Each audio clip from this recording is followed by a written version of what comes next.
Avant de commencer l'histoire, dites-nous d'où vous regardez en laissant un commentaire ci-dessous. Si vous appréciez cette vidéo, n'oubliez pas de liker et de vous abonner. Passez une merveilleuse journée. Profitez de l'histoire, tout le monde. Emma n'avait jamais imaginé que le silence pouvait être aussi assourdissant. Elle était assise au bord du fauteuil en cuir froid dans le bureau de son père, fixant sans expression le bureau en acajou qui les séparait. Ses doigts s'enfonçaient dans les coutures de sa robe, les jointures blanches, la respiration courte. Elle avait choisi du bleu marine, la couleur de la dignité, disait toujours sa mère. Mais aujourd'hui, il ne restait plus de dignité à sauver. En face d'elle, ses parents évitaient son regard. Sa mère tordait nerveusement un bracelet en or. Son père fixait le sol, la mâchoire serrée, comme s'il luttait pour ne pas s'effondrer de l'intérieur. Le contrat était posé sur le bureau comme le couvercle d'un cercueil. Le nom d'Emma était imprimé en bas, déjà signé. Passe pareil. Elle n'avait eu aucun mot à dire. Tu fais ça pour nous sauver, murmura sa mère, presque comme une excuse, comme si la douceur de sa voix pouvait atténuer l'horreur de la vérité. Pour sauver tout ce que nous avons construit. Emma la regarda, la trahison aiguë et fraîche dans sa poitrine. Vous ne l'avez pas construit. Vous l'avez joué et perdu. Les yeux de son père vacillèrent, mais il ne dit rien. Ce n'était pas un mariage. Ce n'était même pas un arrangement. C'était une transaction, et elle en était le produit. À 25 ans, Emma était livrée comme un objet. Pas d'amour, pas d'affection, pas de choix. Sa vie, sa liberté, son corps, tout ce qui la concernait était désormais légalement lié à l'homme le plus craint d'Amérique, Victor Blackwood. Son nom seul suffisait à faire taire les hommes d'affaires aguerris. Impitoyable. Foi, intouchable. Il avait bâti son empire sur des cendres, les siennes et celles de quiconque osait le défier. Pourquoi elle? Emma le savait. Au fond d'elle, elle savait que ce n'était pas un hasard. Les Blackwood avaient autrefois été des alliés de sa famille, jusqu'à ce qu'une tragédie détruise tout. Une tragédie qui avait laissé la fiancée de Victor morte, et le nom des Carter à jamais entaché. Ce n'était pas une question d'amour. Ce n'était même pas une question d'affaires. C'était de la vengeance. Et elle était le châtiment choisi. L'encre était sèche. La décision prise. Sa mère lui tendit une petite enveloppe. Des billets d'avion, des instructions, et une lettre de l'avocat de Victor. Pas de cérémonie, pas de mariage, pas de vœux, juste une échéance. Tu pars demain matin, murmura son père. Emma se leva, le fauteuil raclant contre le sol. Ça siambes tremblent, muistanin bon. J'irai, dit-elle, mais ne me demandez pas de sourire. L'avion privé qui l'attendait sur la piste ressemblait plus à une menace qu'à un luxe. Emma monta à bord en silence, escortée par un homme en costume sombre qui ne prononça pas un mot. Ses yeux étaient indéchiffrables, entraînés à ignorer la douleur, ou peu, être simplement habitués à elle. Elle ne pleura pas, ni pendant le vol, ni à l'atterrissage, ni même lorsqu'elle vit le SUV noir qui l'attendait pour l'emmener dans les montagnes, dans le monde de Victor. Le trajet fut long, sinueux, à travers des forêts épaisses et des falaises qui semblaient se refermer sur elle. Plus ils avançaient, plus l'air changeait, lourd, isolé, dangereux. Les grilles de son domaine se dressaient comme l'entrée d'un autre royaume, froid, grandiose, et totalement dépourvu de vie. Au-delà, le manoir s'élevait de la terre comme un monument au contrôle, verre, pierre, et silence. Pas une fleur en vue, pas un oiseau dans les arbres. La voiture s'arrêta. Emma descendit, ses talons claquant contre l'allée de pierre impeccable. Elle ne savait pas à quoi s'attendre. Un personnel nombreux, des caméras, une assistante. Au lieu de cela, la porte s'ouvrit pour révéler une seule femme, la cinquantaine, cheveux gris tirés en un chignon serré, l'expression dénuée d'émotion. Je suis Eleanor, dit-elle. Vous logerez dans l'aile. Pas de bienvenue, pas de Madame Blackwood. Pas même Mademoiselle Carter. Juste une directive. Eleanor la guida à travers des couloirs sans fin. Murs blancs, cadres noirs, luminaires argentés, aucune chaleur, aucune personnalité. Chaque recoin du lieu était immaculé, stérile, sans vie. Sa chambre était déjà prête, des placards remplis de vêtements à sa taille, des chaussures alignées avec une précision mathématique, des produits de toilette étiquetés à ses initiales. Elle ne l'avait même pas encore rencontré. Emma se tenait au centre de la pièce, les bras croisés sur la poitrine, essayant de ne pas trembler. Le message était clair. Tu lui appartiens maintenant. Cette nuit-là, elle ne dormit pas. Elle s'assit à la fenêtre, regardant le vent plier les arbres dehors. Quelque part dans cette immense maison, il était là, respirant le même air, observant, être. Cette pensée lui donna la chair de poule. Quand l'aube se leva, le silence se brisa. Un coup, ferme, délibéré. Avant qu'elle ne puisse répondre, la porte s'ouvrit. Il entra comme si la pièce lui appartenait, parce que c'était le cas. Victor, grand, très acéré, vêtu de noir de la tête aux pieds. Ses yeux étaient d'un gris perçant, plus froid que le givre sur les fenêtres. Il la regarda comme on évalue une sculpture, vérifiant les fissures, les défauts, la résistance. Mais le zèle Carter, dit-il, la voix douce et létale. Emma se leva, gardant le menton haut. Emma. Blackwood. Il ne dit rien pendant un moment, se contentant de l'observer. Je vois qu'ils vous ont donné la robe bleue. Elle ne répondit pas. Il s'approcha, pas assez pour la toucher, mais assez pour qu'elle sente le poids de sa présence. Vous comprenez les termes. Je comprends. J'ai été vendue, répondit-elle calmement. Sa mâchoire se crispa, juste une seconde. Vous avez été choisi. Elle rit, amèrement. Comme on choisit un châtiment. Victor inclina légèrement la tête. Vous n'êtes pas ce que j'attendais. Les yeux d'Emma se plissèrent. Vous non plus. Il l'étudia, non pas comme un homme regarde une femme qu'il désire, mais comme un général observe un ennemi. Et pourtant, quelque chose vacilla dans ses yeux, quelque chose d'indicible. Le dîner est à 19h, dit-il enfin, en se tournant pour partir. Elle resta immobile. Je ne porterai pas vos attentes. Il s'arrêta à la porte, jeta un regard en arrière. Portez ce qui vous fait sentir puissante, Emma. Ça n'aura pas d'importance. Puis il disparut. Elle ne respira qu'une fois la porte refermée derrière lui. Voilà donc sa nouvelle vie, sa nouvelle cage. Mais s'il pensait qu'elle s'effondrait, il ne la connaissait pas du tout. Elle n'était pas là pour obéir. Elle n'était pas là pour être brisée. Si Victor pensait avoir acheté une poupée, il allait être surpris, car Emma respirait encore, et elle avait appris que le silence, lorsqu'il était choisi, pouvait être une force. Le manoir se dressait comme un monument à la solitude, niché dans les hauteurs des montagnes de Californie, entouré de pins, de falaises et de silence. De l'extérieur, il ressemblait à un palais, imposant, élégant, intact, mais à l'intérieur, il évoquait davantage un mausolée. Emma se tenait en haut du grand escalier, la main légèrement posée sur la rampe de marbre poli. L'air à l'intérieur était froid, non pas par manque de chauffage, mais par une sorte d'absence, absence de vie, de rire, de souvenirs.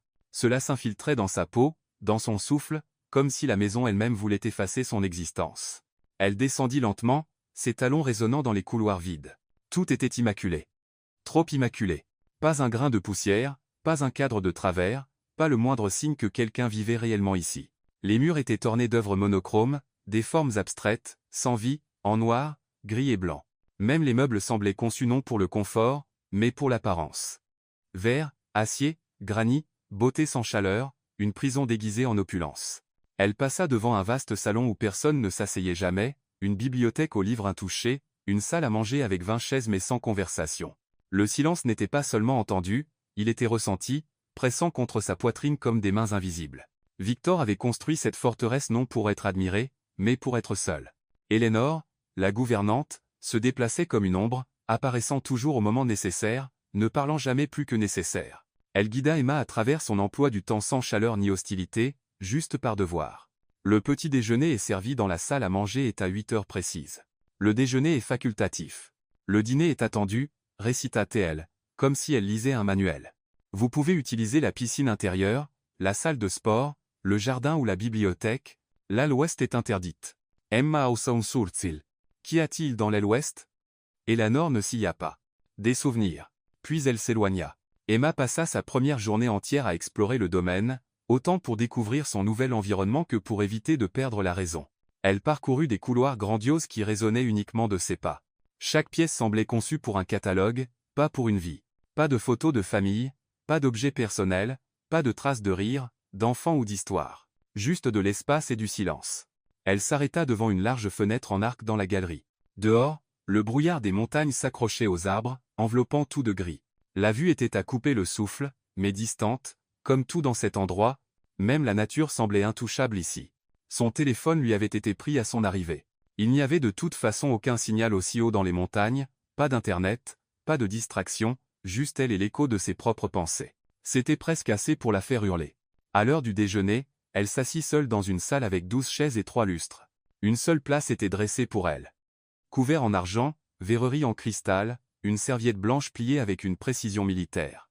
La nourriture était exquise, dressée comme une œuvre d'art, mais elle pouvait à peine avaler. Eleanor ne la rejoignit pas. Personne ne le fit.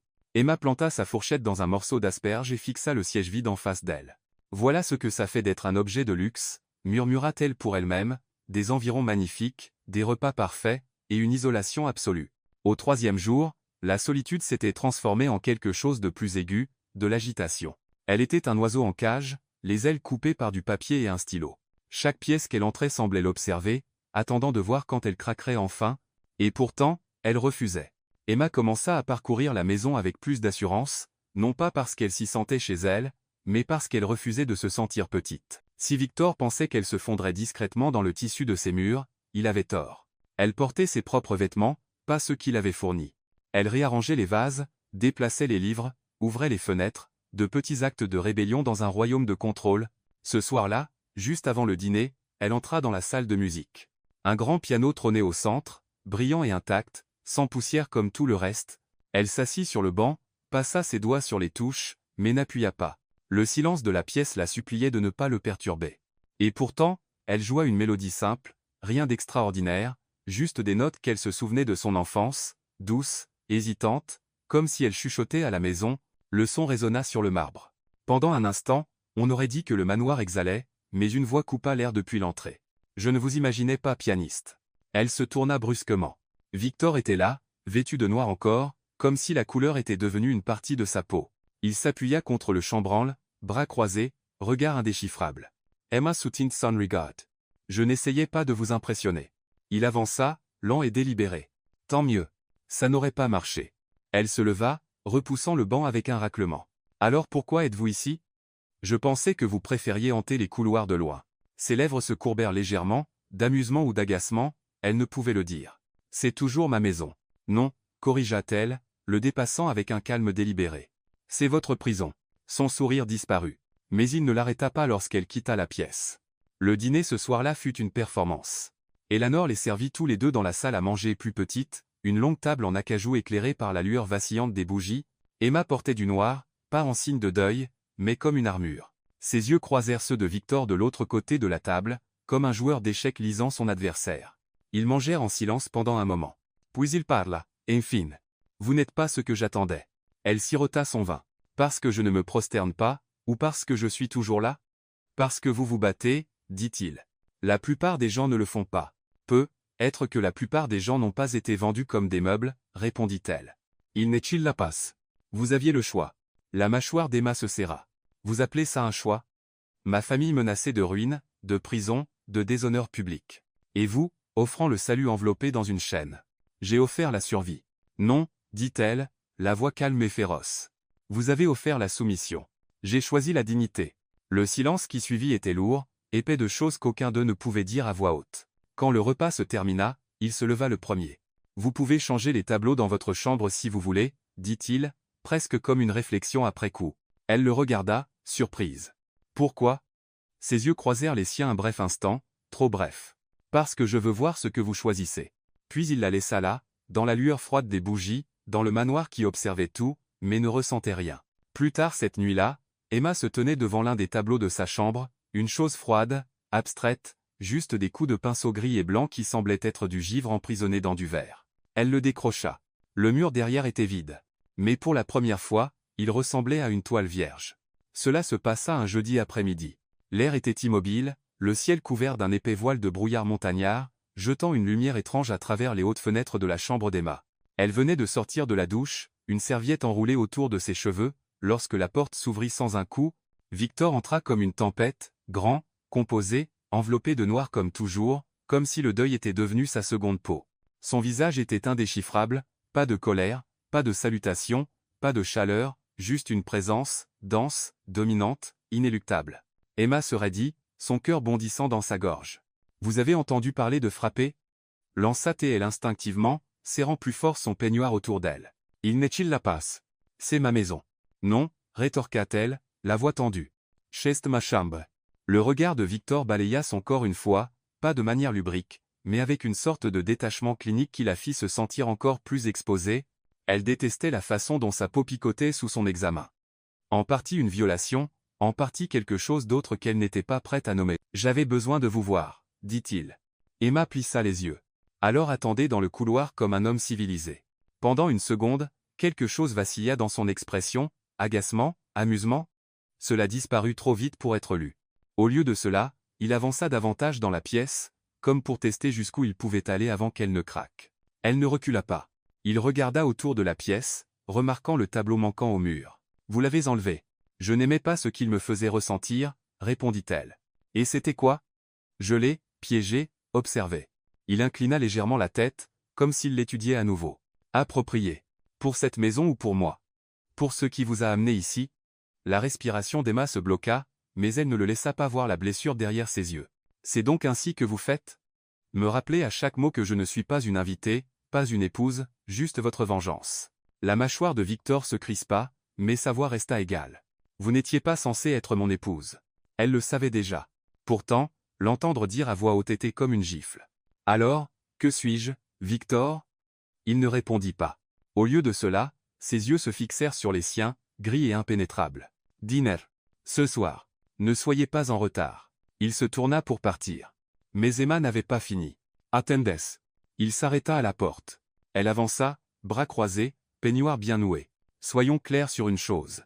Vous avez être acheté le silence de ma famille, mais vous ne m'avez pas acheté. Il tourna légèrement la tête, juste assez pour qu'elle aperçoive le bord de son profil. Vraiment?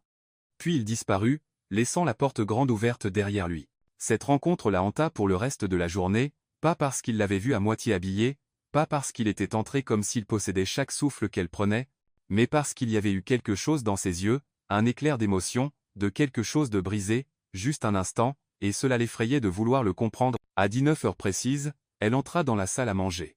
Elle avait choisi une robe modeste, simple, lavande pâle, pas provocante, pas soumise, juste assez pour dire. Je n'ai pas besoin de votre approbation. Victor était déjà assis à l'extrémité de la longue table, un verre de vin rouge à la main. Il leva les yeux lorsqu'elle entra mais ne se leva pas. Pile à l'heure, dit-il. Elle prit le siège en face de lui. Parce que je suis mes propres règles. Un léger sourire toucha ses lèvres, mais il n'atteignit pas ses yeux. Ce sera votre perte ou mon salut. Leurs regards se croisèrent comme deux épées dégainées. Le dîner fut servi en silence. Poulet rôti, légumes assaisonnés, vin, parfaitement préparé, parfaitement sans vie, comme tout le reste dans son monde. Ami repas, et sans fin le silence. Pourquoi m'avoir choisi? Son couteau s'arrêta en plein mouvement. Je veux dire, précisément, poursuivit-elle.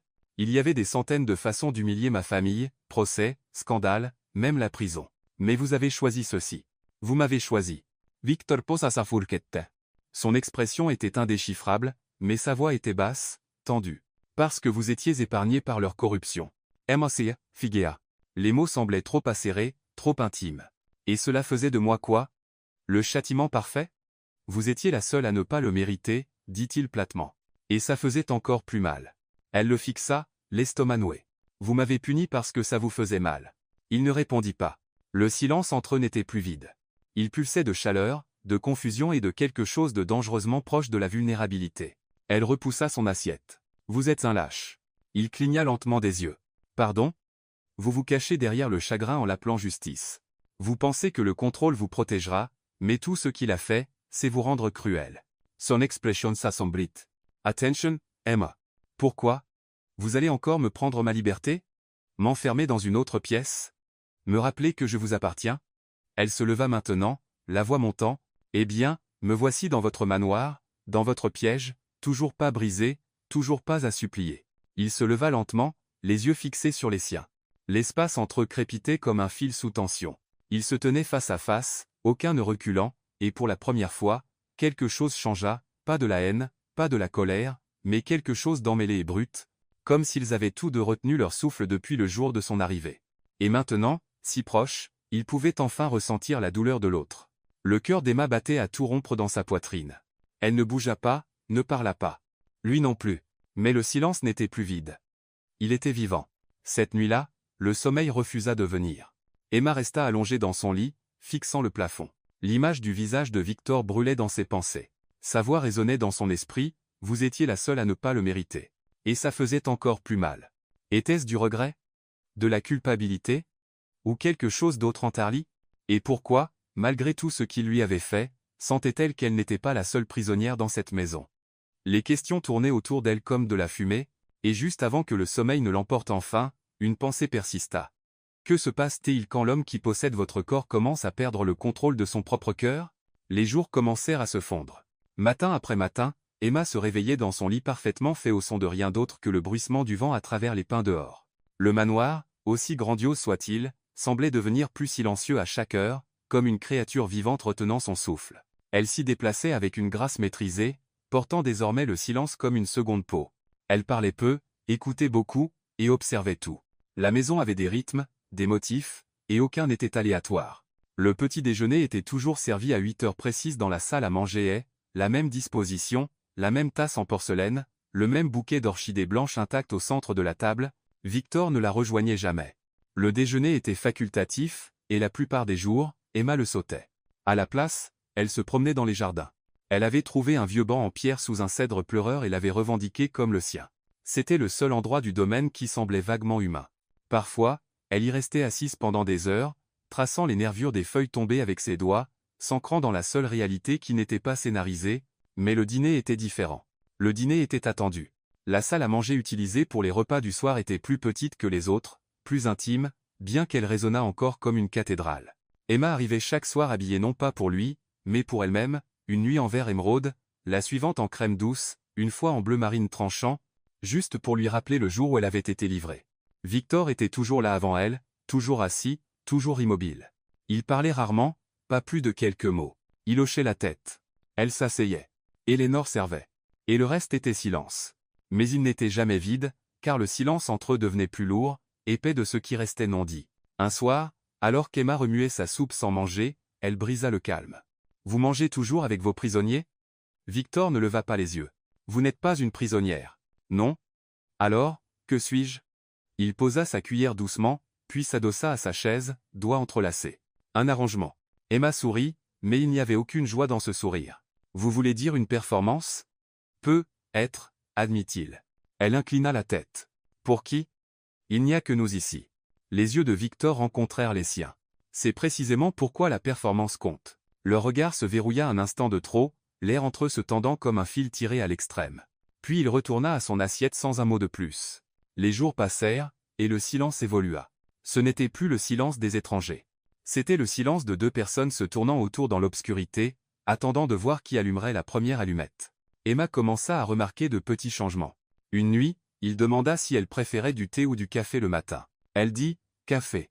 Le lendemain matin, il était là, riche, sombre, exactement comme elle l'aimait. Une autre fois, elle fit un commentaire désinvolte sur le fait que les tableaux dans le couloir étaient sans âme. Le lendemain, 2 d'entre eux avaient disparu. Il ne mentionnait jamais les changements. Mais ils se produisaient, subtils, intentionnels, et cela l'effrayait plus que son silence ne l'avait jamais fait, car cela signifiait qu'il observait, pas seulement ses mouvements, son être, ses choix, son ton, ses poses. Et quelque part entre les repas et le silence, les murs entre eux commencèrent à se fissurer. Un soir, elle entra tôt dans la salle à manger et le trouva déjà assis, fixant un livre fermé devant lui. Elle hésita. « Vous lisez » Victor ne leva pas les yeux. « Parfois. »« Qu'est-ce que c'est » Il leva enfin les yeux vers elle. « Un livre sur le deuil. » La gorge d'Emma se serra. Elle s'assit lentement. « Est-ce que ça aide ?»« Non. »« Alors pourquoi le lire ?»« Parce que la douleur a besoin d'un endroit où aller, dit-il simplement, même si c'est dans les mauvais mots. » Elle l'étudia à la lumière vacillante. Pendant une seconde, il n'était pas l'homme qui l'avait acheté. Il n'était pas le tyran dans le château. Il était juste brisé. Et être qu'elle comprenait cela trop bien. « Où va votre douleur, Emma » demanda-t-il soudainement. Elle n'était pas prête pour la question. Personne ne lui avait demandé cela depuis des années. Elle déglutit, dans le silence. « Une longue pause. » Victor hocha la tête, comme si sa réponse était à la fois attendue et respectée, puis le dîner fut servi. Les repas suivants changèrent subtilement après cela. Toujours pas de conversation inutile, mais il y avait des contacts visuels, un léger penché en avant, une question occasionnelle prudente. « Avez-vous toujours vécu en ville ?»« Oui, en centre-ville. C'était bruyant, mais ça me faisait me sentir vivante. »« Était-ce proche de vos parents ?»« Autrefois. » Il hocha la tête, comme s'il l'était aussi, autrefois. Chaque repas était un duel de regards, de langage corporel, de retenue émotionnelle, et pourtant un nouveau fil se formait, fragile, mais indéniable. Une nuit, elle tendit la main pour le sel en même temps que lui, leurs doigts se frôlèrent. Le contact dura moins d'une seconde, mais son cœur ne cessa de battre la chamade pendant des minutes. Pourtant, la ligne entre civilité et contrôle restait fine comme une lame. Emma la testaïte. Un matin, elle entra dans la salle du petit déjeuner en ne portant qu'une chemise boutonnée trop grande et les jambes nues. Elle s'assura que c'était délibéré. Victor n'était pas là, mais elle savait qu'il en entendrait parler. Et lorsqu'il entra pour le dîner ce soir-là, sa mâchoire était plus tendue que d'habitude. Elle sourit doucement en prenant place. Il ne dit rien, mais son verre de vin se fissura légèrement sous la pression de sa main. Une autre fois, elle réarrangea la table de la salle à manger, déplaça son siège de l'extrémité opposée à côté de lui. Quand il arriva, il s'arrêta une demi-seconde, juste assez pour révéler de la surprise, puis s'assit à côté d'elle sans un mot. Cette nuit-là, elle pouvait sentir la chaleur de sa présence dans chaque souffle. Quand elle tendit la main pour son eau, ses doigts tremblaient légèrement. Les jeux s'intensifièrent. Les enjeux aussi. Elle portait des couleurs qu'elle savait qu'il regarderait 2 fois, parlait avec une douceur qui cachait une acuité, souriait quand il s'y attendait le moins. Et Victor, il les permettait. Pas encouragé, pas loué, mais permis. C'était son signe. C'était sa fissure. Et Emma, qui était entrée dans la maison en victime, ne jouait plus la défense. Elle l'étudiait, remarquant la façon dont sa main s'attardait parfois sur la nappe, comme s'il débattait de tendre la main, la façon dont sa voix baissait d'une octave quand il prononçait son nom, la façon dont il la regardait quand elle ne regardait pas. Et dans cette tension, quelque chose commença à changer, pas bruyamment, pas visiblement, mais profondément. Un soir, après un dîner particulièrement tendu, Victor se leva et marcha vers la cheminée. Il ne la regarda pas. « Savez-vous pourquoi je ne parle jamais pendant les repas ?» Elle leva les yeux, surprise par la question soudaine. « Non. Parce que quand je le fais, dit-il doucement, je me souviens de ce que c'était de parler à quelqu'un que j'aimais. » Silence. Il se tourna lentement, ses yeux rencontrant les siens. « Vous n'êtes pas elle, Emma. Je le sais. Mais parfois, quand je ne fais pas attention. » Il ne termina pas. Il n'avait pas besoin de le faire, car elle comprenait le poids des souvenirs qui se glissent dans de nouveaux lieux, les fantômes qui nous suivent dans de nouvelles conversations, de nouveaux yeux, de nouvelles pièces. Elle se leva lentement, se tint face à lui, sans le toucher, sans le réconforter, juste en étant témoin. « Ce n'est pas de l'amour, dit-elle doucement. C'est une blessure, essayant de saigner à nouveau. » Il ne répondit pas. Mais pour la première fois, il ne se retira pas. Et alors qu'Emma était allongée dans son lit cette nuit-là, fixant le plafond comme elle le faisait souvent, ses pensées n'étaient plus tournées vers l'évasion. Elle portait sur le silence étrange qui vivait entre eux, celui qui ne faisait plus mal, mais murmurait au contraire. « Il te voit. » Le soleil d'été revint de manière inattendue. Après des jours enveloppés de brouillard et de froid, la lumière se déversa à travers les hautes fenêtres du manoir, drapant les sols de marbre d'une chaleur qu'Emma n'avait pas ressentie depuis des semaines. Dehors, les jardins scintillaient d'or, et l'immobilité du domaine semblait, juste un instant, moins semblable à une tombe. Elle se tenait devant son miroir, les portes de l'armoire grandes ouvertes derrière elle, ses yeux parcouraient les rangées de robes soigneusement sélectionnées par les gens de Victor, élégantes, modestes, formelles, prévisibles. Elle les ignora toutes. À la place, elle tendit la main vers la boîte au fond, celle qu'elle avait transportée en silence à travers les aéroports et les grilles, celle remplie non pas de choses qu'on lui avait données, mais de celles qu'elle avait choisies. Elle en sortit un maillot de bain noir élégant, rien de vulgaire, mais audacieux, confiant. Il épousait son corps comme s'il y appartenait. Elle attacha ses cheveux en un chignon lâche, enfila une légère couverture, et sortit de la pièce sans hésiter. Aujourd'hui, elle ne se fondrait pas dans les coins du monde de Victor. Aujourd'hui, elle le traverserait comme si elle en était la propriétaire. La piscine était taillée dans le bord de la falaise ouest du domaine, une merveille architecturale d'eau bleue contre la pierre, entourée de colonnes et de chaises longues ombragées. Elle avait l'allure d'un bain romain, élégant et austère. Emma marcha pieds nus sur la pierre chauffée par le soleil, laissa tomber la couverture sans cérémonie, et entra directement dans l'eau. Fraîche, accueillante, libératrice. Elle ne nagea pas vraiment. Elle glissa, se laissa flotter, laissa son corps reprendre de l'espace dans un monde qui avait essayé de la rétrécir. Elle n'entendit pas ses pas jusqu'à ce qu'elle sente sa présence, lourde, chargée, magnétique. Quand elle leva les yeux, Victor se tenait au bord de la piscine, vêtu d'une chemise blanche impeccable et d'un pantalon sombre, les manches retroussées juste assez pour suggérer un homme en guerre avec la détente. Ses yeux parcoururent son corps comme un éclair, pas vulgairement, mais de manière dévorante. L'immobilité de sa posture trahissait le chaos en dessous. « Vous empiétez » dit-il doucement. Elle flotta plus près du bord, rencontrant son regard sans ciller. « Sur ma propre punition ?»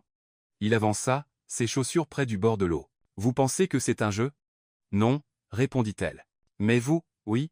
Vous ne vous attendiez simplement pas à ce que votre pion sache jouer. » Sa mâchoire se serra. « Couvrez-vous. » Elle sourit lentement. « Pourquoi ? Est-ce que je vous distrais ?» Un silence suivit, tendu, crépitant, brûlant. Victor ne répondit pas. Ses yeux en disaient déjà trop. Elle nagea jusqu'au bord, se hissa hors de l'eau en un mouvement gracieux, et tendit la main vers la serviette lentement, délibérément. L'eau glissa sur son corps comme de la soie. Il se détourna, avant qu'elle ne puisse lire son expression, victoire ou avertissement. Ce soir-là au dîner, la tension aurait pu briser le lustre au-dessus d'eux. Emma arriva dans une robe bordeaux profond, le décolleté doux mais audacieux.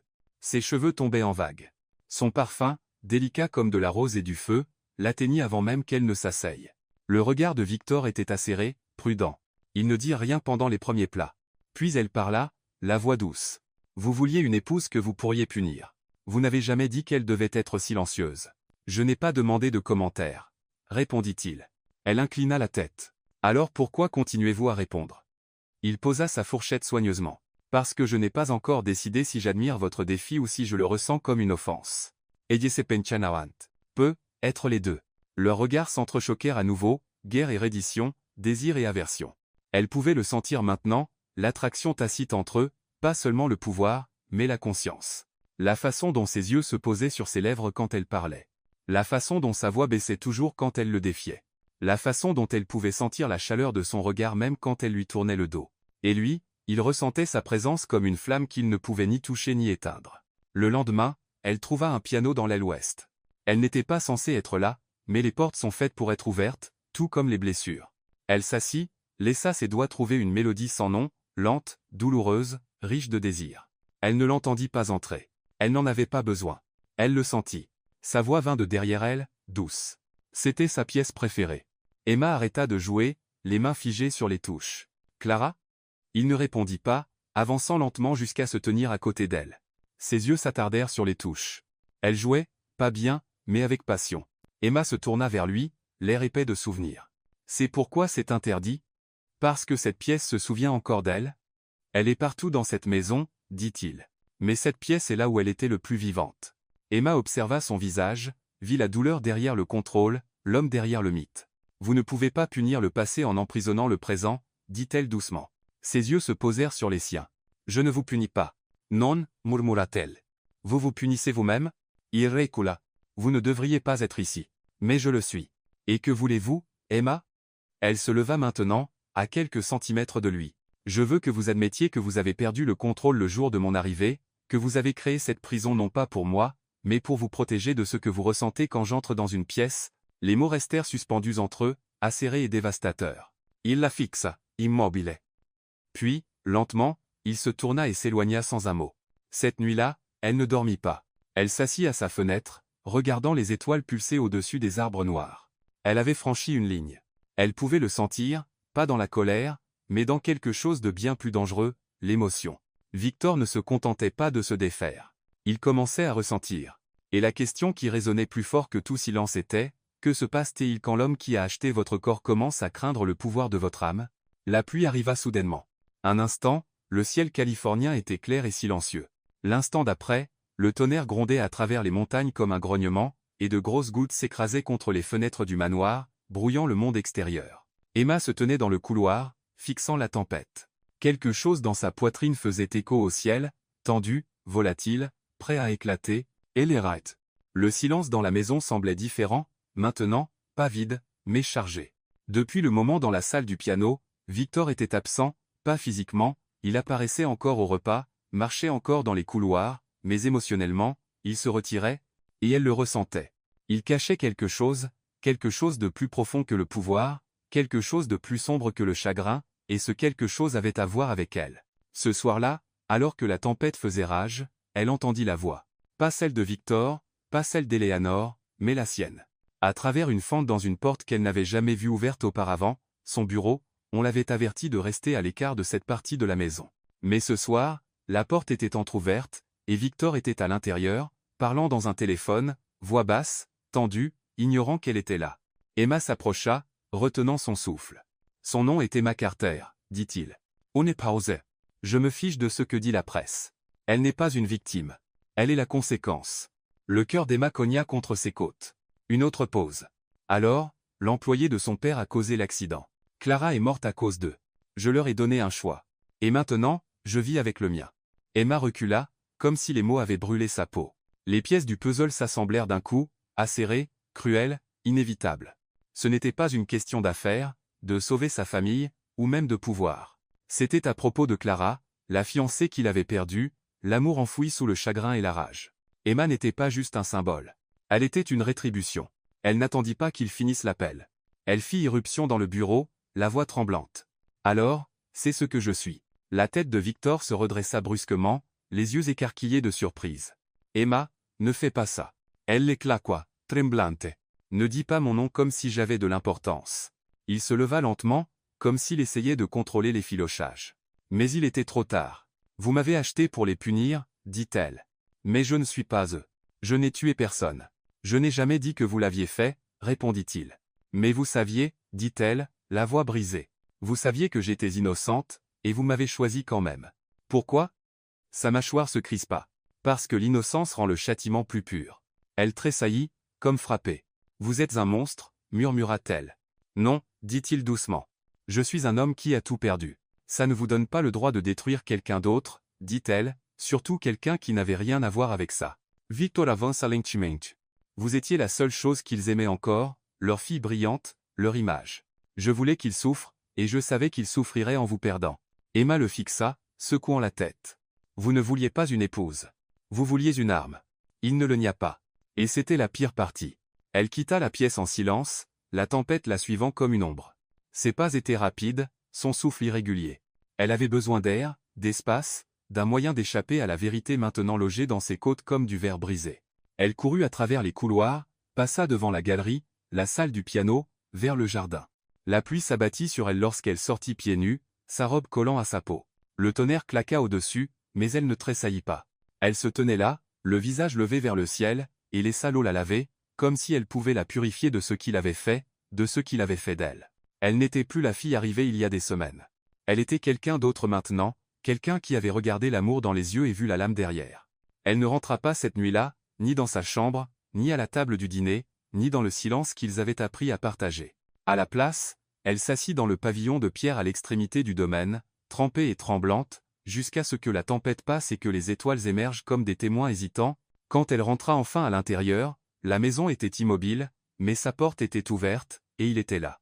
Victor se tenait à la fenêtre, bras croisés, sa chemise humide de pluie.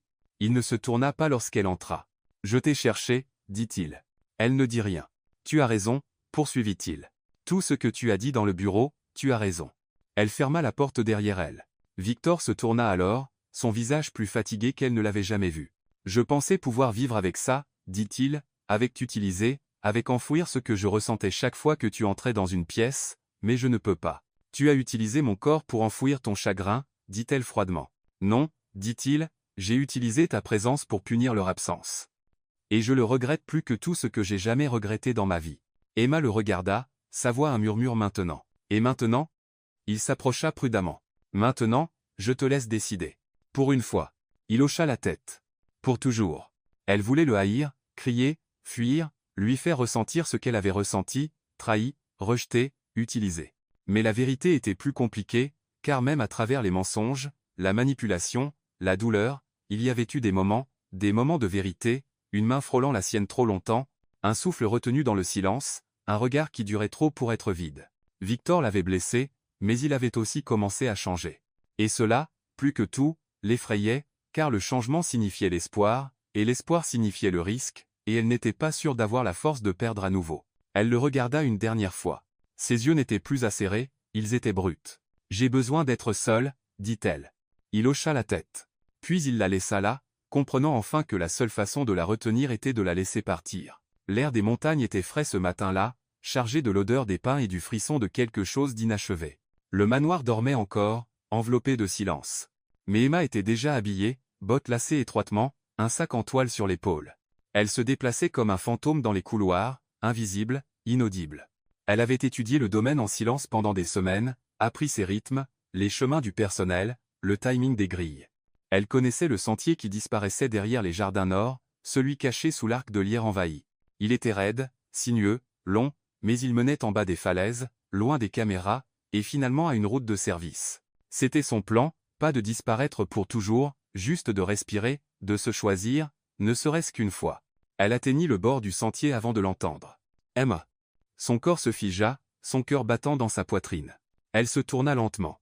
Victor se tenait à quelques pas derrière elle, sans manteau, sans garde, sans colère, juste lui. Ses cheveux légèrement ébouriffés, sa chemise froissée par un mouvement précipité. Il ressemblait à un homme qui avait couru jusqu'à ce que ses poumons brûlent. « Comment as-tu ? J'ai vu que tes bottes manquaient, dit-il. Et tu n'étais pas au petit déjeuner. » Elle déglutit, serrant la sangle de son sac plus fort. « Je ne fuis pas toi. Je sais, dit-il. Tu fuis vers toi-même. » Sa voix ne portait aucun jugement, seulement quelque chose de plus profond, une compréhension qui la secoua plus que s'il avait crié. « Laisse-moi partir, dit-elle doucement. « Je le ferai, répondit-il. Mais pas comme ça. » Elle hésita. « Tu as dit que je pouvais choisir, lui rappela-t-elle. « Et tu peux, dit Victor, s'approchant. Mais pas en portant une colère qui n'est pas la tienne. » Elle fronça les sourcils. « De quoi parles-tu? Je ne t'ai jamais dit toute la vérité, dit-il. Pas tout. » Elle ne parla pas. Elle ne pouvait pas. Victor s'assit sur le mur de pierre bas qui bordait le bord du chemin, ses yeux scrutant la forêt en contrebas. Puis il commença. « Le jour où Clara est morte, dit-il, elle n'était pas censée être dans cette voiture. Nous nous étions disputés pour quelque chose de stupide. Je ne me souviens même plus quoi. Elle est partie tôt, voulait de l'espace. » Emma resta immobile, écoutant. « L'accident a été causé par un employé de l'entreprise de ton père, poursuivit-il, ivre, imprudent, conduisant un camion de livraison sans repos adéquat. Ils ont étouffé l'affaire, soudoyé des témoins, payé la presse. » Emma ferma les yeux. Elle se souvenait avoir entendu des murmures, des procès qui disparaissaient, une démission discrète, mais elle était trop jeune, trop protégée pour comprendre. « J'ai essayé de poursuivre en justice, dit Victor. Mais ta famille avait du pouvoir, de l'argent, de la protection. Ils ont enterré la vérité. » Elle ouvrit les yeux. « Alors, tu m'as enterré à la place. » « Non, dit-il doucement. J'ai essayé de partir. Je suis allé en Europe pendant 1 an. J'ai cessé de parler à tout le monde. Mais partout où j'allais, je la voyais. Et chaque fois que je pensais à elle, je te voyais. » Elle fronça les sourcils. « Pourquoi moi? Parce que tu étais innocente, parce que tu me regardais comme elle le faisait avant que le monde ne lui apprenne à être prudent. » Il se leva maintenant, lui faisant face pleinement. « Tu m'as rappelé que j'étais encore capable de ressentir, et je t'ai haï pour ça. » Des larmes piquaient le fond des yeux d'Emma. « Je me suis dit que si je te faisais venir ici, si je contrôlais la seule partie de leur monde dont ils se souciaient encore, je pourrais faire disparaître la douleur. » Il s'approcha, lentement. « Mais au lieu de cela, dit-il, la voix se brisant, tu m'as fait me souvenir de ce que c'est d'être vivant. » Elle détourna le regard, essuyant son visage avec le dos de la main. « Ce n'est pas juste. Je sais. Tu ne peux pas simplement me briser et ensuite dire que tu es désolé. Je ne demande pas le pardon, dit-il. Je te demande de me voir comme je te vois enfin. » Elle secoua la tête, les larmes tombant maintenant. « Tu ne peux pas me voir maintenant, murmura-t-elle. Pas après tout ça. » Victor avança encore, si près qu'elle pouvait sentir la chaleur de lui. « Je sais que je ne le mérite pas, dit-il, mais j'ai besoin que tu entendes une chose. » Elle ne bougea pas. Il tendit la main vers la sienne, hésitant, tremblant, et la plaça sur sa poitrine. Son cœur battait sous sa paume. « Quand j'ai réalisé que tu n'étais pas juste quelqu'un que j'utilisais, murmura-t-il, je me suis brisé. » Emma sentit son pouls, rapide, vulnérable, réel. « Je ne voulais plus simplement que tu partes, poursuivit-il. Je voulais que tu sois libre. Mais je ne supportais pas l'idée de ne plus jamais te voir. » Elle retira doucement sa main, et pendant un instant, ils restèrent là, 2 personnes au milieu d'une forêt, portant plus de douleur que les mots ne pouvaient contenir. Puis elle murmura, « Je n'étais pas censée tomber amoureuse de toi. » Sa respiration se bloqua. « Est-ce le cas? » Elle rencontra ses yeux. « Je ne sais pas. » Il hocha la tête. C'était assez. Elle ne continua pas sur le sentier. À la place, elle marcha lentement, silencieusement, vers la maison. Victor ne la suivit pas. Il resta là, seul, la regardant s'éloigner, pas comme une possession, pas comme une punition, mais comme la seule chose qu'il n'avait jamais pensé revoir, l'espoir. Ce soir-là, elle s'assit dans le jardin sous le cèdre pleureur. La pluie s'accrochait aux feuilles au-dessus, goûtant doucement sur l'herbe. Elle ferma les yeux. Elle ne savait pas ce qui se passerait ensuite. Elle savait seulement que quelque chose avait changé, pas seulement en lui, mais en elle. Car pour la première fois, le manoir ne semblait plus une prison. Il semblait une question à laquelle seul son cœur pouvait répondre. Les jours qui suivirent se déroulèrent dans des rythmes calmes et incertains. Emma ne parlait pas directement à Victor, mais quelque chose avait changé entre eux, comme si l'air dans le manoir s'était adouci. Le poids était toujours là, mais les bords acérés s'étaient émoussés. La guerre s'était calmée, remplacée par quelque chose de timide, qui observait et attendait. Chaque matin, son café était toujours préparé exactement comme elle l'aimait. Chaque soir, Victor s'asseyait en face d'elle au dîner, disant peu mais écoutant avec tout son corps. Pas d'excuses, pas de déclarations, pas de promesses, mais une présence. Et pour 2 personnes qui avaient passé leur vie à construire des murs, cela seul semblait un acte de courage. C'était un jeudi, près d'1 mois depuis son arrivée, que tout changea. La tempête frappa juste après la tombée de la nuit, soudaine et sauvage, les éclairs dansant à travers les montagnes comme du feu. Emma était assise en boule sur le siège de la fenêtre de sa chambre, un livre sur les genoux, lisant le même paragraphe encore et encore. Elle ne pouvait pas se concentrer, car quelque chose semblait décalé, pas mauvais, juste chargée, comme si le monde retenait son souffle. Un fort coup de tonnerre la fit sursauter, et les lumières vacillèrent. Puis l'électricité se coupa complètement. La maison plongea dans l'obscurité. Pendant un instant, le silence fut absolu. Puis des pas, lourds, déterminés. Un coup à sa porte. Emma. C'était lui. Elle ouvrit la porte pour trouver Victor là, une lampe de poche à la main, une légère trace d'incertitude dans la voix. Eleanor a dit que le générateur faisait des siennes. La plupart du personnel est descendu vérifier le niveau inférieur. Et tu es venu pour ses yeux rencontrèrent les siens. Je ne voulais pas que tu sois seul dans le noir. Elle aurait pu rire. L'ironie était trop forte. J'ai été dans le noir depuis le jour où je suis arrivé ici, dit-elle doucement. Il ne sourit pas. Il ne discuta pas. Il dit simplement. Alors, laisse-moi rester, juste pour ce soir. Ils s'assirent ensemble dans la bibliothèque éclairée aux chandelles. Elle se blottit dans le bras du canapé en velours, pieds nus, les genoux repliés, une couverture drapée sur ses cuisses. Victor s'assit en face, sa veste enlevée, les manches de chemise retroussées, les mains posées sur ses genoux. Dehors, la pluie tombait comme une confession. À l'intérieur, le silence entre eux n'était plus froid, il était chaud, lent, comme une berceuse sans parole. Tu m'as demandé une fois où allait ma douleur, dit Emma doucement. Il leva les yeux. Je n'ai jamais répondu correctement, poursuivit-elle. Mais la vérité, c'est qu'elle est entrée dans tout, la façon dont je souriais quand je ne voulais pas, la façon dont je pardonnais aux gens qui ne le demandaient pas, la façon dont j'ai cessé de faire confiance à ce que je ressentais. Il se pencha légèrement en avant, écoutant comme si cela comptait plus que tout au monde. J'ai passé toute ma vie à essayer de survivre, dit-elle. Pas à vivre, juste à survivre. La voix de Victor était basse. Et maintenant? Elle rencontra ses yeux. Maintenant, je veux ressentir quelque chose de réel, même si ça fait mal. Plus tard, alors que le feu dans l'âtre crépitait doucement et que la tempête continuait dehors, elle se leva, marcha vers la fenêtre. Sa silhouette était douce dans la lueur des flammes, et Victor la regardait comme quelqu'un voyant quelque chose de sacré. Elle se tourna lentement vers lui. « Pourquoi ne m'as-tu jamais touché ?»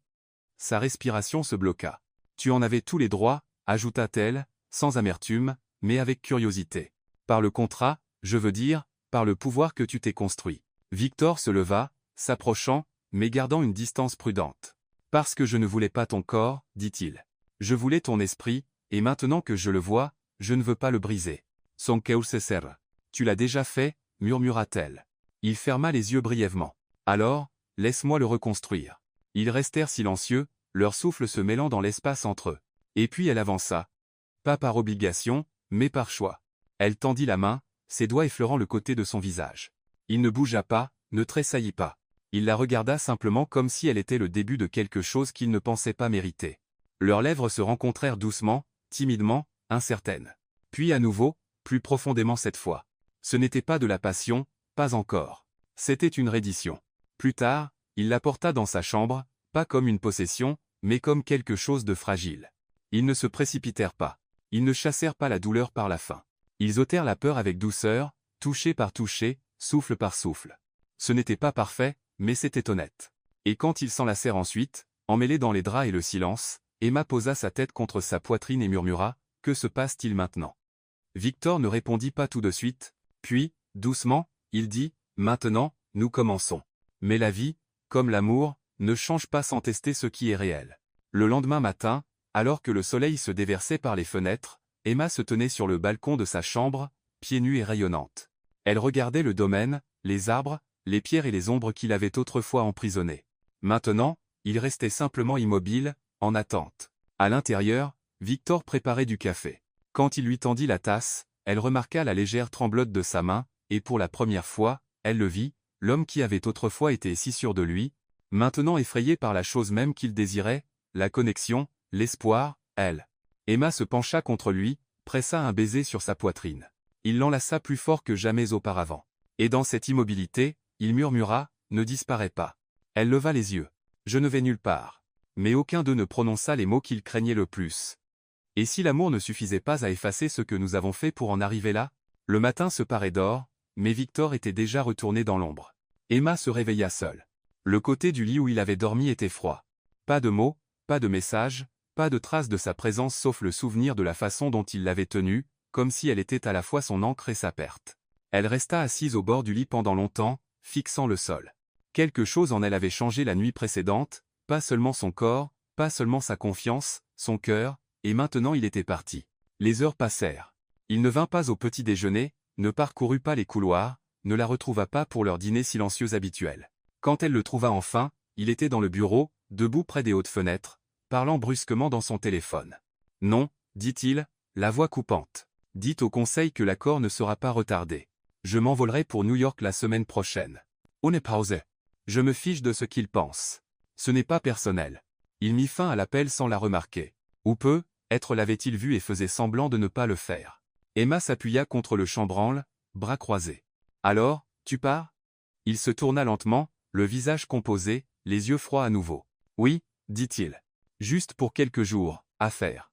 Bien sûr, parce que rien de personnel ne se passe jamais ici. » Il ignora la morsure dans son ton.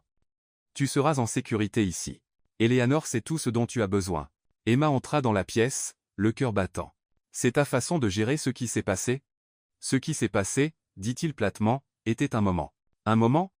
répéta-t-elle, elle, abasourdie. Il soutint son regard. « Un moment qu'on ne devrait pas répéter. » L'air dans la pièce changea, acéré, amer, électrique. Emma fit un pas de plus. « Ne fais pas ça. »« Faire quoi ?»« Te cacher, dit-elle, derrière cette voix, ce ton, ce costume. » La mâchoire de Victor se serra. « Je ne me cache pas. Je nous protège tous les deux d'une erreur. » Elle rit, doucement, mais plein de douleur. « Alors, c'est ce que je suis maintenant ? Une erreur ?» Son silence répondit pour lui. La voix d'Emma tremblait. « Tu m'as tenu comme si j'avais de l'importance. Tu m'as embrassé comme si tu avais oublié comment respirer. Et maintenant, tu te tiens là et agis comme si ce n'était rien. » Il détourna le regard. Elle se plaça devant lui, bloquant sa sortie. « Regarde-moi. Je le fais, dit-il. Alors, dis-moi la vérité. »« Je ne t'aime pas, dit Victor, trop vite, trop plat, trop répété. » La respiration d'Emma se bloqua, ses mains se serrèrent sur ses côtés. « Menteur !» murmura-t-elle. Il la contourna, attrapant son manteau. « Je serai de retour dans 3 jours. »« Non. Tu ne le seras pas. » dit-elle. « Parce que je ne serai pas là quand tu reviendras. » Il s'arrêta, la main figée sur la poignée de la porte, mais il ne se tourna pas, ne l'arrêta pas, ne dit pas un seul mot, et ce silence hurlait plus fort que tout le reste. Cette nuit-là, Emma s'assit seule dans la salle à manger. Les bougies vacillaient, la chaise en face d'elle restait vide, et son cœur souffrait d'une manière qu'il n'avait même pas ressentie lorsqu'elle avait été vendue, car cette fois, elle s'était donnée, et il était parti. 2 jours passèrent. Elle fit ses bagages lentement, méthodiquement. Elle ne pleura pas jusqu'à ce qu'elle ouvre le tiroir à côté de son lit et trouve la photo. C'était celle de Clara, souriante, sauvage et libre. Derrière, une deuxième photo, d'Emma, prise récemment. Elle ne savait même pas quand, mais elle était là, cachée derrière la femme qu'il avait perdue, comme un secret qu'il n'était pas prêt à admettre. Elle s'assit sur le lit, tenant les 2 images, une dans chaque main. Puis, doucement, elle les plaça côte à côte. La 3e nuit, le domaine bruissait de murmures. Victor était de retour, mais il n'alla pas au bureau, ne demanda pas Eleanor. Il se rendit directement dans la chambre d'Emma et la trouva vide. Son sac était parti, l'armoire à moitié vidée, l'air différent. Il resta là, immobile, pendant ce qui sembla des heures. Puis ses yeux tombèrent sur la photographie sur l'oreiller, Clara et Emma, côte à côte. Et soudain, Victor, homme de pouvoir, homme de vengeance, homme de silence, s'effondra dans le fauteuil, la tête dans les mains, et laissa la douleur enfin venir, pas pour Clara, pas pour la vengeance, mais pour la femme qui lui avait demandé de se battre pour elle, et qui l'avait repoussée par peur. La maison n'avait jamais semblé aussi silencieuse, même pas dans les premiers jours, quand Emma marchait sur la pointe des pieds dans ses couloirs, craignant de trop toucher ou de respirer trop fort. Maintenant, il n'y avait que l'écho de son absence. Victor passait d'une pièce à l'autre comme un homme cherchant quelque chose qu'il ne pouvait nommer. Chaque coin murmurait son nom. Son rire hantait l'escalier. Son parfum s'accrochait au drap, léger et floral, comme le dernier souffle de quelque chose de beau. Et chaque fois qu'il fermait les yeux, il voyait son visage au moment où elle avait dit « menteur ». Parce qu'elle savait. Parce qu'il ne l'avait pas seulement nié. Il s'était nié lui-même. Cette nuit-là, il s'assit près du feu dans l'aile ouest. La pièce interdite, la pièce de Clara. Il n'y était pas entré depuis plus d'1 an. Maintenant, elle sentait la poussière et le temps. Les meubles restaient intouchés, son écharpe pendait encore au dos de la chaise, sa partition de piano encore ouverte à la dernière chanson qu'elle n'avait jamais terminée. Il s'assit au bord de la chaise longue, la photo d'Emma encore à la main. Son cœur battait avec quelque chose qu'il ne pouvait nommer, mais cela faisait mal comme la vérité. Eleanor le trouva le lendemain matin, les yeux creux d'une nuit sans sommeil. Elle ne dit rien, posa simplement une tasse de café près de sa main, puis s'arrêta. « Elle est partie en ville, dit-elle doucement. Un petit appartement à l'est. n'a pas demandé d'argent, n'a pas demandé de protection. Victor ne leva pas les yeux. Elle voulait juste de l'espace, ajouta Eleanor, et une chance de se sentir à nouveau elle-même. Quand elle se tourna pour partir, il parla enfin. Pensez-vous que je suis trop tard? Eleanor s'arrêta dans l'encadrement de la porte. Je pense que l'amour n'arrive jamais en retard, seulement sans invitation. Puis elle disparut. 3 jours passèrent, puis 4.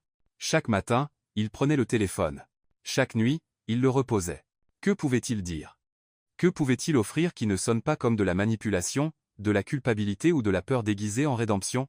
Il était un homme qui avait tout et avait quand même réussi à détruire la seule chose qui n'avait rien demandé en retour. Mais l'amour n'attend pas éternellement.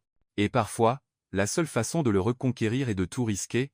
Il conduisit, pas dans un SUV noir ou derrière des vitres teintées, il conduisit lui-même à travers les routes sinueuses qu'il avait autrefois emprisonnées, jusqu'à la ville qui la tenait maintenant, passant devant des immeubles, des taxis klaxonnant, des musiciens de rue jouant des chansons que personne n'écoutait. Quand il trouva son immeuble, il était modeste, calme, pas de garde, pas de marbre, juste réel. Il se tint devant sa porte pendant près de 10 minutes, puis frappa. Rien. Il frappa à nouveau, plus doucement. Puis la porte s'ouvrit. Elle se tenait là en jean et sweatshirt délavé, pieds nus, une tasse de thé à la main, et quand ses yeux rencontrèrent les siens, Victor oublia comment respirer. Emma ne parla pas, ne s'écarta pas, ne pleura pas. Elle attendait simplement. Victor déglutit difficilement. Je n'aurais pas dû partir. Elle haussa un sourcil. Mais tu l'as fait. J'avais peur. De moi? Demanda-t-elle, la voix calme. D'Emma. Un long silence s'étira entre eux. Il poursuivit, la voix rauque. Avec Clara, j'aimais facilement. Avec toi, j'aimais par morceaux, en niant, en silence, dans l'ombre. Elle baissa les yeux sur le thé dans sa main. Et maintenant? Maintenant, je ne peux pas arrêter. La respiration d'Emma se bloqua. Victor s'approcha, sans la toucher. Tu m'as demandé une fois pourquoi je ne t'avais jamais touché au début. Ce n'était pas à cause du contrôle. C'était parce que je savais, même alors, que si je te touchais avec vérité, je ne pourrais jamais te laisser partir. Elle leva lentement les yeux. Et si je ne te fais plus confiance? Alors, je la gagnerai, dit-il, chaque jour, avec chaque mot, avec chaque souffle. Une autre pause. Puis Emma ouvrit la porte plus grand, juste d'1 pouce. Mais c'était assez. Ils s'assirent par terre ce soir-là, pas sur des meubles, juste une couverture, 2 tasses de thé, et les lumières de la ville par sa fenêtre. Il lui parla de la culpabilité. Elle lui parla de la peur. Il lui dit comment il utilisait le silence comme un bouclier. Elle lui dit comment elle utilisait le défi comme une armure. Et quelque part entre les confessions, sa tête trouva son épaule, et sa main trouva ses doigts. Et quand la ville s'endormit autour d'eux, Emma murmura. Je n'ai pas cessé de t'aimer, Victor. J'ai juste cessé de croire que tu savais m'aimer en retour. Il baisa sa main, puis dit les mots qu'aucun d'eux n'avait osé prononcer auparavant. Je t'aime. Pas dans le pouvoir, pas dans la possession, mais dans la reddition. Le manoir semblait différent quand ils revinrent. Pas parce que les murs avaient changé, ou que l'air s'était réchauffé, ou que les couloirs s'étaient adoucis, mais parce qu'ils l'étaient. Emma entra dans le grand hall d'entrée non pas comme une captive, non pas comme une étrangère, ni même comme un symbole de vengeance, mais comme une femme qui avait été choisie, et qui avait choisi en retour, et Victor marcha à ses côtés, pas dans le silence, mais dans la présence. Un homme autrefois régi par le contrôle, apprenant maintenant pièce par pièce comment aimer avec intention. Les jours qui suivirent furent calmes, tendres, sans hâte, pas de grands gestes, pas de déclarations forcées, juste l'ordinaire, rendu extraordinaire par la présence de la confiance. Il la rejoignait pour le petit déjeuner maintenant, tard, non rasé, café en main, demandant des nouvelles de ses rêves, comme s'il comptait plus que les marchés s'ouvrant à New York. Elle marchait pieds nus dans les couloirs maintenant, fredonnant doucement, son rire emplissant des pièces qui autrefois ne faisaient qu'écho à ses pas. Ils dansèrent dans la cuisine une fois, musique basse, de la farine sur son nez, ses bras autour de sa taille. Et quand il l'embrassa alors, ce n'était pas désespéré ou féroce. C'était un foyer. Victor commença à changer la maison aussi, une photo à la fois. Une image d'Emma apparut sur le manteau de la cheminée. Des fleurs fraîches remplacèrent les vases froids. La musique jouait en fond, jazz, parfois piano, parfois silence, adouci par 2 personnes simplement présentes. Même le personnel le ressentit. Le changement, la chaleur, la paix. C'était comme si le chagrin avait enfin exhalé. Puis vint le moment qui allait tout changer. Emma était assise, blottie sur le canapé du salon, ses mains enveloppant une tasse de thé au gingembre. Elle ne se sentait pas bien depuis une semaine, nausées, fatigue, petits étourdissements qu'elle essayait d'ignorer. Mais ce jour-là, quelque chose en elle semblait différent, plus profond, comme si quelque chose à l'intérieur d'elle avait déjà commencé. Elle ne dit rien au début, pas jusqu'à ce soir-là, quand Victor la trouva assise seule dans le jardin sous les étoiles, les yeux écarquillés d'un mélange de peur et d'émerveillement, il s'assit à côté d'elle, écartant une mèche de cheveux de son visage. « Qu'est-ce qu'il y a » Sa voix tremblait. « Je pense que je suis enceinte. » Silence. Le mot flottait entre eux comme une luciole, délicat, lumineux, incroyable. Victor la fixa, les lèvres légèrement entr'ouvertes. « Tu es sûr ? Je ferai un test demain, dit-elle. « Mais oui, je le sens. » Il resta silencieux longtemps. Puis il posa doucement sa main sur son ventre, ses doigts tremblants. Et quand il la regarda, ses yeux étaient pleins, pleins de tout ce qu'il avait enfoui, pleins de tout ce qu'il pensait ne plus jamais pouvoir ressentir. « Emma » murmura-t-il. Mais elle secoua la tête. « Ne dis rien. Pas encore. Sois juste là.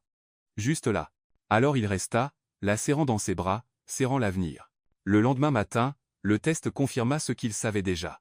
Et Victor pleura, pas bruyamment, pas de manière dramatique, juste une seule larme qui glissa sur sa joue alors qu'il était assis à côté d'elle sur le bord de la baignoire, le petit test dans sa main, son autre main, serrant la sienne, comme une bouée de sauvetage. « Je ne sais pas comment être père, » dit-il. « Tu ne savais pas non plus comment m'aimer, » répondit-elle doucement. « Mais regarde jusqu'où tu es arrivé. » Il l'embrassa alors, lentement et profondément, comme un vœu.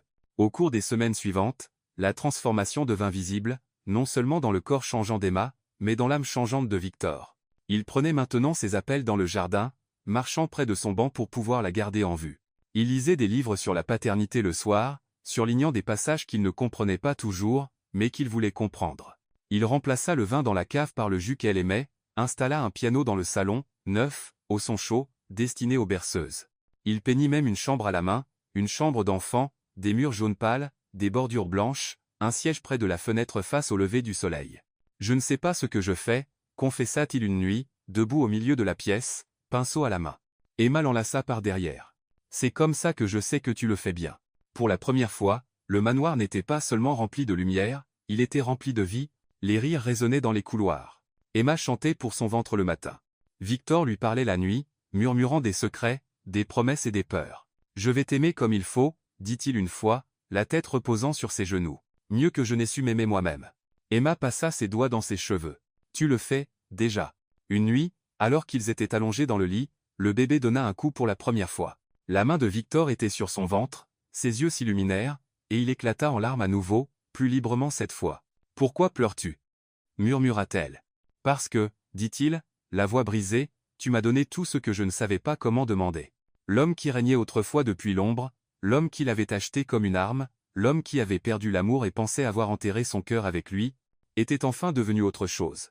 Pas seulement un amant, pas seulement un mari, mais un père, un partenaire, un homme qui avait appris à construire un foyer à partir des cendres de la vengeance, et alors qu'Emma se tenait près de la fenêtre de la chambre d'enfant un matin, la lumière du soleil se déversant, sa main reposant sur son ventre, elle sourit, non pas parce que la douleur avait disparu, mais parce qu'elle l'avait menée ici, à cette paix, à cet homme, à cet enfant, et à la vie dont elle n'avait jamais osé rêver. La nuit où Liam est né, les cieux au-dessus des montagnes pleuraient de joie. La pluie tapait doucement contre les fenêtres du manoir, pas avec fureur, mais en rythme, comme une berceuse envoyée par quelque chose de plus grand.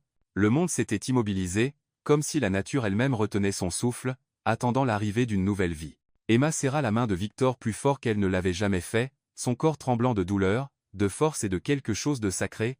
Il resta à ses côtés à chaque seconde, manches retroussées, mâchoire serrée, murmurant son nom comme une prière. « Tu fais ça si bien, » murmura-t-il, front contre le sien. Sa réponse fut un cri, brut, guttural, féroce, puis un second cri. Minuscule, puissant, vivant. Liam Blackwood entra dans le monde à 2h17 du matin. Ses poings serrés, ses poumons forts, sa présence indéniable. Et lorsqu'ils le posèrent sur la poitrine d'Emma, tout l'univers sembla s'effondrer et recommencer, tout en un seul souffle. Victor ne parla pas tout de suite. Il fixa simplement le petit miracle gigotant enveloppé de blanc, le visage d'Emma strié de larmes, rayonnant d'épuisement et de triomphe. Puis ses propres larmes vinrent, silencieuses et incontrôlées. Il tendit la main vers son fils avec des mains tremblantes, le serra contre lui, et se brisa, non pas parce qu'il avait peur, mais parce que pour la première fois de sa vie, il se sentait entier. Les jours après la naissance de Liam ne ressemblaient en rien aux jours d'avant. Le manoir n'était plus une forteresse. C'était un berceau, un sanctuaire, un lieu de commencement. La lumière du soleil se déversait par les fenêtres comme une bénédiction. La musique revenait dans les couloirs, berceuse douce, rire, le craquement occasionnel des planchers alors que Victor marchait avec le bébé blotti contre sa poitrine. Emma l'observait dans ces moments, un doux sourire toujours au coin des lèvres. Parce que l'homme qui régnait autrefois par le silence fredonnait maintenant sous son souffle. Parce que l'homme qui craignait autrefois l'amour embrassait maintenant le front de son fils comme s'il était sacré. Parce que l'homme qui avait dit un jour « Je ne t'aime pas », disait maintenant « Je ne savais pas comment jusqu'à ce que tu arrives ». Ils le nommèrent Liam, d'après le grand-père d'Emma, un homme discret qui lui avait appris que la douceur n'était pas une faiblesse, et que la vraie force était de se présenter jour après jour pour ceux qu'on aime. Victor insista pour construire le berceau lui-même. Cela lui prit 3 jours, 2 forêts cassées, et un tutoriel très patient sur YouTube.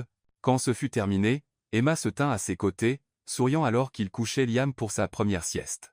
Le bébé s'agita, ses petits doigts s'enroulant autour de l'auriculaire de Victor.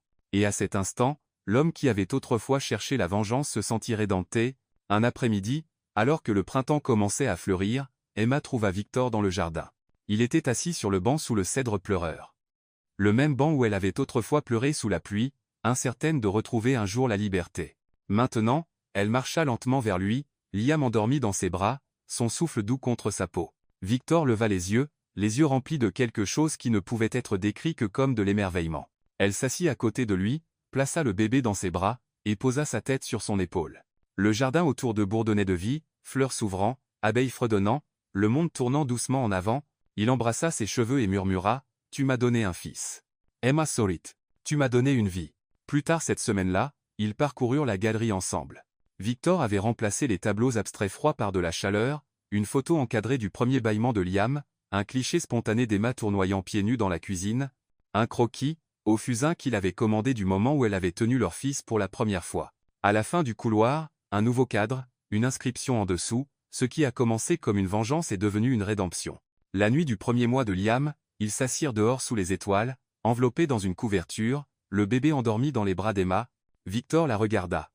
Non pas comme un homme regardant la femme qu'il avait conquise, mais comme un homme qui avait failli perdre la femme dont il ne savait pas qu'il avait besoin. « Je n'ai jamais imaginé, dit-il doucement, qu'un contrat puisse me mener ici. » Emma jeta un coup d'œil. « À quoi ?» Il sourit. « À l'amour. » Puis ajouta après un temps. « À un foyer. » Ils restèrent silencieux un moment, regardant la petite poitrine de leur fils monter et descendre, écoutant les sons de la vie fleurissant autour d'eux. Puis Victor dit quelque chose qu'elle n'oublierait jamais. « Je brûlerai chaque contrat, chaque dollar, chaque mur que j'ai jamais construit, juste pour tenir cet instant. » Elle tendit la main vers la sienne, la serra fort. « Tu n'as rien à brûler, murmura-t-elle.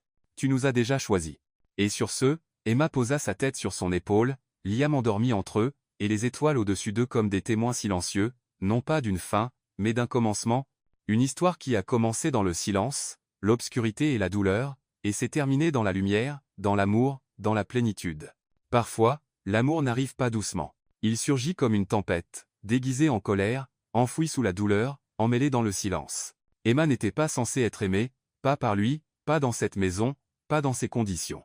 Mais l'amour ne naît pas de la perfection. Il naît de la vérité, de 2 cœurs brisés choisissant encore et encore de ne pas abandonner l'un pour l'autre. Victor pensait que le pouvoir pouvait le protéger. Mais en fin de compte, c'est la vulnérabilité qui l'a sauvé. Et ce n'était pas le contrôle qui a donné la liberté à Emma. C'était le pardon. Maintenant, ils tiennent une nouvelle vie dans leurs bras. Mais le vrai miracle est qu'ils ont appris à vivre à nouveau. Et vous, seriez-vous assez courageux pour aimer quelqu'un qui vous a autrefois blessé? S'il était prêt à changer?